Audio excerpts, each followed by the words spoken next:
Everybody, welcome back to our Luke deep dive. Today we are in the middle of Luke chapter 14, in which Jesus tells the parable of the great banquet.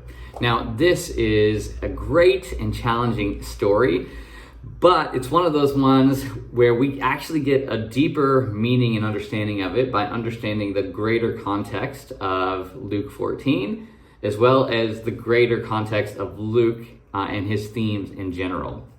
So let me first just focus on the parable.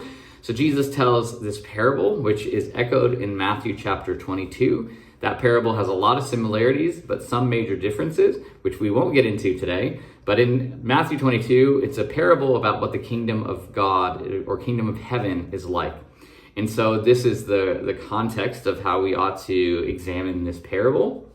So it's a parable about a certain man who throws a lavish banquet and he invites a bunch of guests. He sends the servants out to invite people in because the banquet is ready. Everything's been prepared. It's a feast. But as the servant encounters the people who have been invited, they all come up with excuses. First one says, I just bought a field. The second man says that I've just bought some oxen and I have to try them out. Another one says, I just got married, so I can't come. The servant goes back, reports this to the master. The master becomes angry, and he tells the servants, go out into the streets and alleys in the town and invite the poor, the crippled, the blind, and the lame. More on that in a second. The servant comes back and he says, I've done that. They've come in. There's still more room, though. And so the master finally says, well, go out to the far reaches, out in the countryside, and compel people to come in. Make them really want to come in, because I tell you, the people who were invited and said no, none of them are going to taste anything in my banquet. It's a really stark parable, and we best understand this by looking at first the wider context of Luke chapter 14. So what came just before this is Jesus is at a banquet of a prominent Pharisee. And as we looked at last week, there's a couple of different stories that happen there.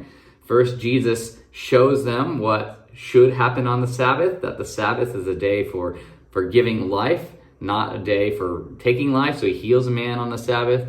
He notices people fighting for the seats of honor, and he tells people that they should go to the bottom seat so that they might be lifted up and invited to the higher, more prominent seats. So it's about humility. Jesus says the kingdom is about humility.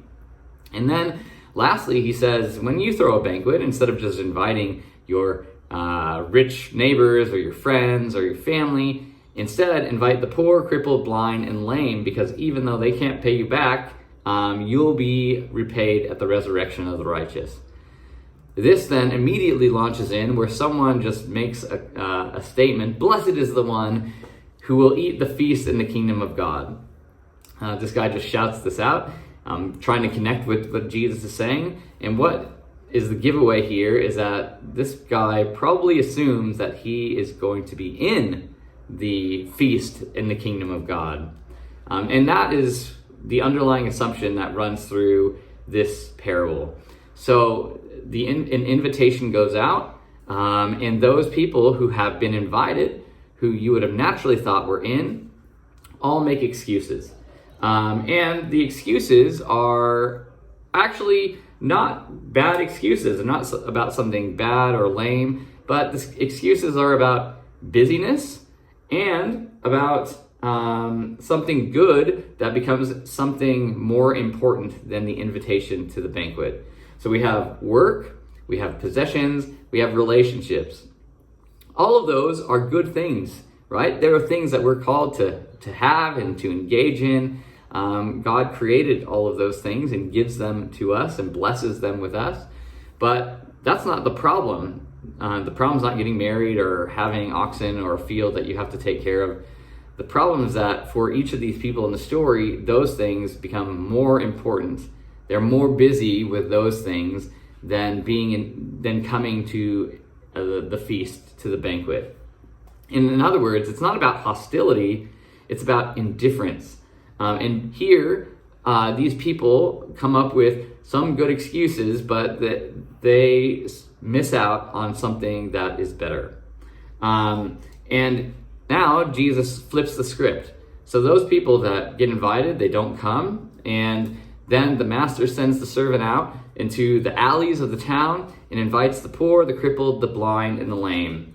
This is a radical defining of the guest list.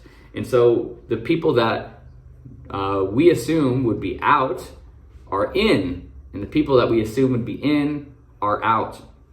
This is an ongoing theme all throughout Luke's gospel, that there's this great reversal happening, that those people that think that they're in because of their status or their wealth or their heritage or whatever it may, or their behavior, they actually find themselves, when they encounter Jesus in what the kingdom is really like, they are missing out. They're out. They're not in, they're out. Meanwhile, those people that society back then assumes are the worst, or there's something wrong with them, or they are suffering because they have made God upset for some reason. They have sin in their life. This is a common assumption. Those people who are thought to be out are the ones who find themselves in. They're the ones coming and responding positively to Jesus. They're the ones invited to the great banquet, which should make us ask, if this is true and this is an ongoing theme in Luke's gospel, what does this mean for us today? I think what it means is the challenge for those of us who assume that we are in. Maybe that's because we became Christians when we were young. Maybe that's because we've always gone to church. Maybe it's because we think we're pretty good people.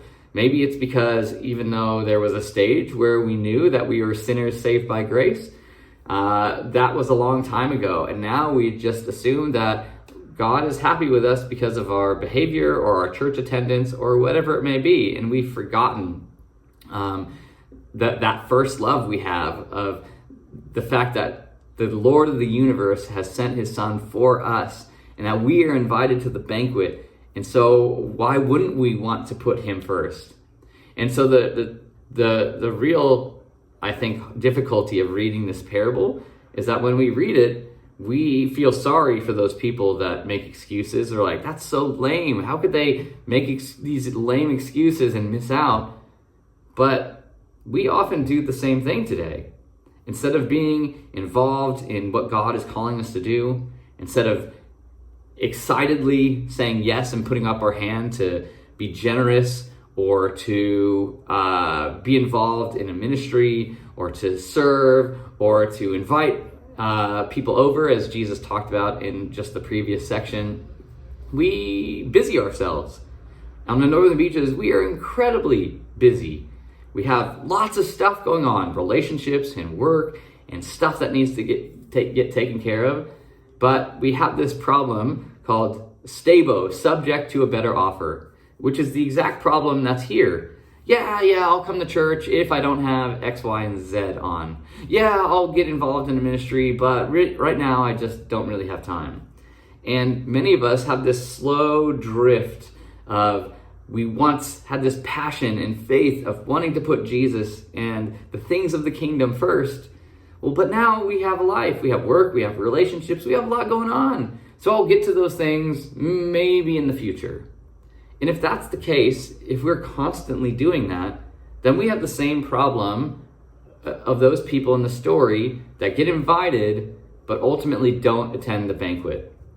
Now, what I'm not saying is that we can lose our salvation or anything like that, but I think we're meant to read this parable like as a challenge for us to say, well, those people did actually miss out on the banquet. I don't want to miss out.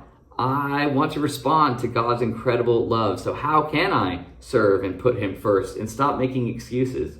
And so the challenge for us this week is twofold. Number one, to examine, what am I putting before Jesus right now? What sort of things am I saying no to for God, for his kingdom, that I should be saying yes to? And what sort of things am I saying yes to now that I should be saying no to put God and his kingdom first? It could be as simple as making yourself less busy so you can have time to share the gospel with your friends that don't know Jesus. It could be turning down a dinner invitation so that you can be involved in a ministry event that is happening at church. I don't know what it is for you, but maybe the challenge is to examine what are those things that we've put before Jesus that become excuses for us to not engage with what God is calling us to be involved in right now.